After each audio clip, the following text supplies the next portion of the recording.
एनसीईआरटीच्या पुस्तकामध्ये मराठा साम्राज्याचा नकाशा काढून टाकल्याच्या निर्णयाविरोधामध्ये सांगलीत मराठा साम्राज्य सन्मान महामोर्चा निघाला। सांगलीच्या स्टेशन चौकापासून छत्रपती शिवाजी महाराजांच्या पुतळ्यापर्यंत हा भव्य मोर्चा निघालेला होता। भाजपचे मंत्री चंद्रकांत पाटील यांनी या मोर्चाचं निवेदन स्वीकारलं, तर या मोर्चामध्ये उदयनराजे भोसले यांच्या आई कल्पनाराजे भोसले यांची प्रमुख उपस्थिती होती।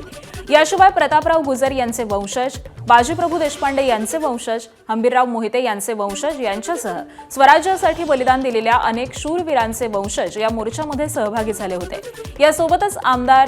यासोबतच खासदार विशाल पाटील, आमदार जयंत पाटील, आमदार विश्वजित कदम यांच्यासह अनेक राजकीय पक्षातील नेते मंडळी ही देखील मोर्चामध्ये सहभागी झाली होती।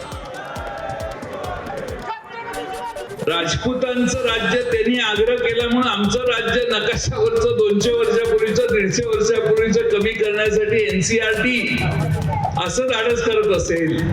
एनसीईआरटीने कुणाला तरी परवानगी मागितली असेल की नाही एज्युकेशन डिपार्टमेंटला?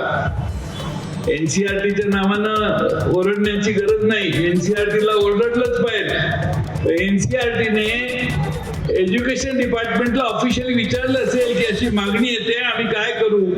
तिकडनं आलं असेल, डोंट वरी, काढून टाक। छत्रपती शिवाजी महाराजांनी निर्माण केलेलं हिंदवी स्वराज्याचा नकाशा बदलण्याचं पाप कुणी केलं, हे हुडकण्याचं काम तुम्ही आम्ही सगळ्यांनी केलं पाहिजे। जाणीवपूर्वक या ठिकाणी छत्रपती शिवाजी महाराजांच्या गौरवशाली इतिहासाला कुठे ना कुठे बदलण्याचा, त्या इतिहासाची मोडतोड करण्याचा पाप आणि प्रयत्न काही मंडळी जाणीवपूर्वक करतायत, हे तुम्ही आम्ही या ठिकाणी लक्षात घेतलं पाहिजे।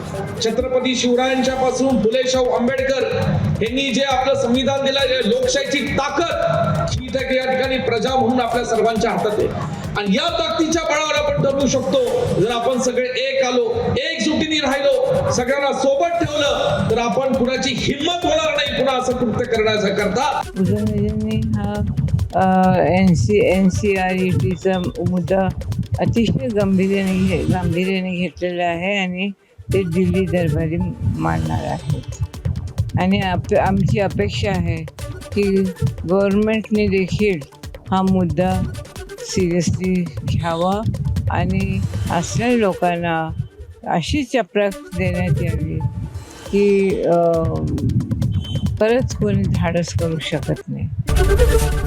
एबीपी माझा, उघडा डोळे बघा नीट।